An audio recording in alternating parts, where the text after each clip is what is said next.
What's the weirdest thing you've ever experienced? A guy on Reddit shared a story that's so bizarre, it feels like it belongs in a horror movie.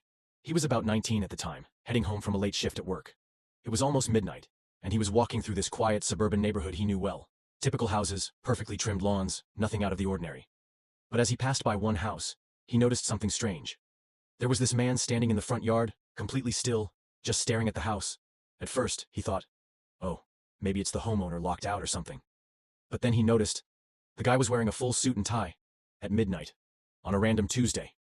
Weird, but not alarming, until he realized the guy wasn't blinking, he wasn't moving, he was just frozen, like a mannequin. The guy walked a little faster, trying to ignore it. He figured it wasn't his business, right? But when he glanced back, the man was now standing on the sidewalk, closer to him. He hadn't seen him move, not even a step. At this point, he was fully creeped out, so he started speedwalking. He kept looking over his shoulder, and every time, the man was closer. First, at the edge of the yard, then at the curb, then halfway down the block, and every time, the man was standing completely still. The guy finally broke into a run, and didn't stop until he got to his apartment. When he slammed the door shut, he peeked out the window to make sure the man hadn't followed him. And there he was, standing on the corner across the street, still not moving, still staring. The guy sat there for hours, lights off, watching the man just stand there.